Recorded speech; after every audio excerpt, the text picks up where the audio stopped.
One of my previous housing market predictions was that the rising interest rates could potentially cause a housing market crash. However, I no longer feel that that's going to be the case, and I'm going to present to you some data from Redfin in this video to give you a few reasons why I don't think this is going to happen anymore. Now, I think a lot of us know at this point, one of the reasons why the housing prices are still so high across the US is because we have an extremely high demand and a very low supply. Well, that's probably not going to change anytime soon, at least probably not in the next few months. But here's an important piece of information I want you guys to look at. Now, if we go back and look at the interest rates in January of 2019, they were about 4.5%. And fast forward to today, February 2022, they're about 3.4%. Of course, it can vary depending on how strong of a borrower you are and what type of property you're going to be buying. But those rates are reserved for the very, very best. But it's reasonable to say that most people aren't going to get that 3.4% rate. You're probably going to be closer to 4, maybe even higher in a lot of cases. Now, the first thing I want you to look at is if we go back to January 2019, the amount of homes that were sold, according to Redfin, were 336,000.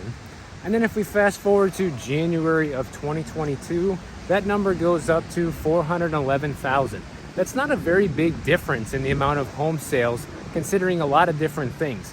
One of the main things is back then, we had a lot more supply on the market than we have right now, since sales were actually lower. And the only thing that was really different was the fact that interest rates were a little bit higher. But I don't think the reason that people weren't buying back then as much was because the interest rates were higher. It's because there probably was no sense of urgency like there is right now. Man, you gotta love when it's February and there's people out swimming in the ocean. I was just out here yesterday for a beach day. It's been an unseasonably warm winter here in Miami Beach, which is a blessing and a curse. This time of year, it's nice that it's nice and warm when so many other places are freezing. But typically when we have these warm winters here, it does mean we'll probably have an even warmer summer, which means probably more hurricanes out there. So that's not good. Not looking forward to that, but it's nice for now. Now, here's what we got to look at, guys. Because the difference in the amount of homes sold in January 2019 versus January 2022 was not a dramatic difference. We're talking 336K versus 411K. So what is that? That's about 80,000 houses. It's not even close to double or triple or anything like that. And back then, the interest rates were a little bit higher at 4.5%. But most people right now are probably looking at close to 4%, so maybe only a half a point lower. It's not that much lower. And we had more homes sell in January of 2022 than we had back then in 2019. A lot of people have FOMO'd into the market.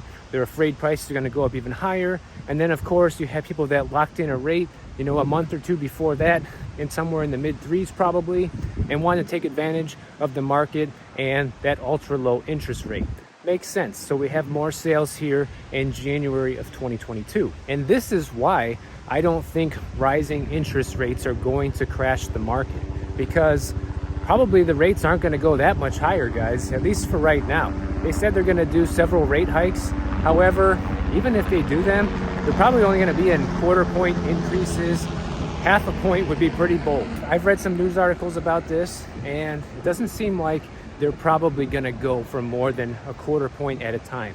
So even if interest rates ended up somewhere around 5%, let's say by the end of the year, that's not going to be enough to crash the market, because there's just not enough supply, and the supply is not going to catch up by the end of the year.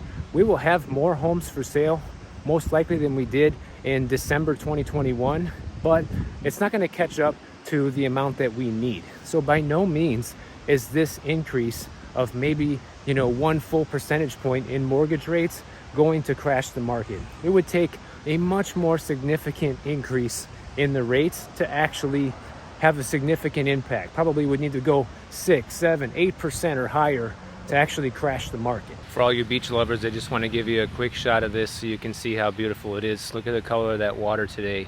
The contrast with the gray clouds, it's so beautiful. Weather's like perfect out here, like 76 degrees. Nice sunset hour. Look at this. I love coming out here and filming videos at this time.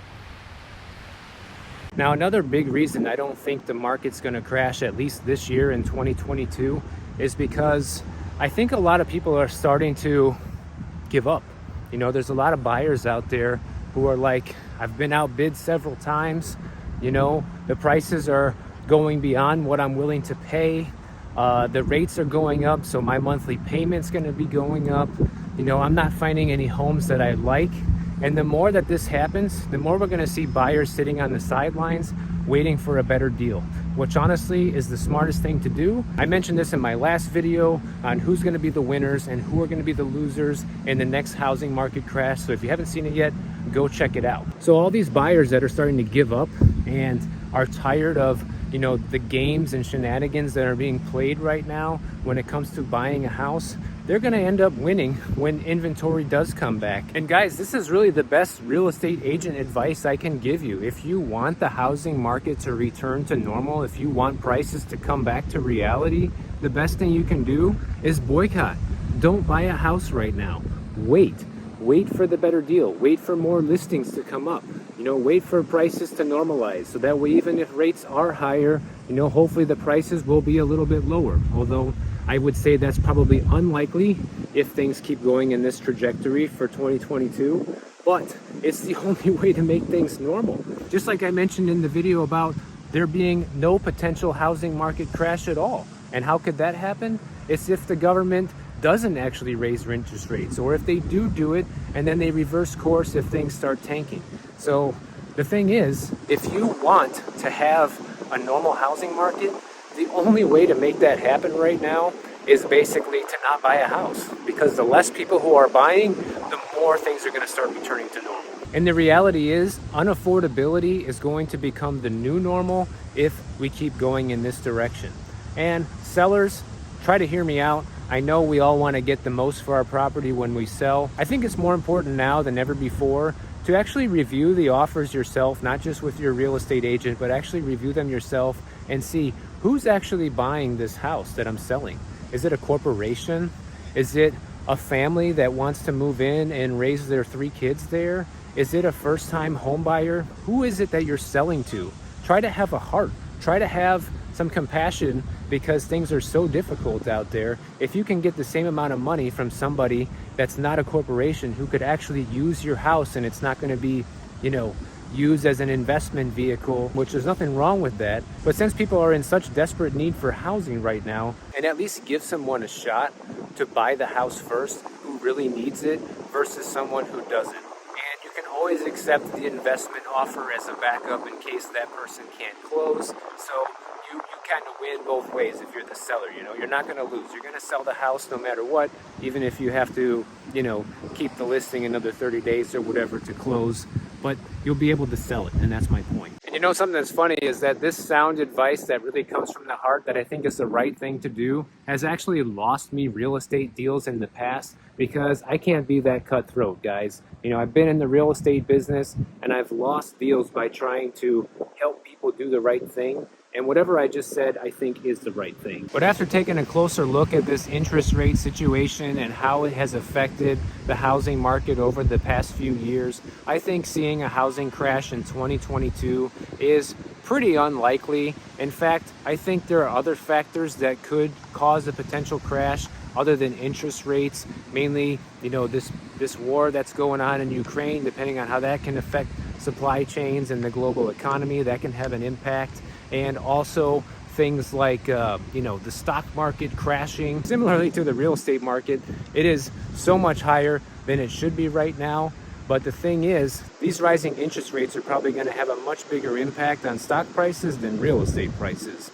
And the funny thing about that is, if enough people actually get out of the stock market early, before it crashes, they may actually take that money and put it into real estate and keep the real estate market going even higher, which would be kind of another crazy coincidence. You know, it's like the perfect storm of all these things happening right now that we really haven't seen before. So it's going to be very interesting to see how all of this plays out. And by the way, guys, if you enjoy the effort that I'm trying to make here by shooting outside and showing you the beauty of South Florida while trying to give you interesting real estate data simultaneously, make sure to subscribe to the channel. I'm really doing my best to make sure that you guys are enjoying this type of content. And when you subscribe and you like the video, it's the best way for me to know if I'm doing a good job or not.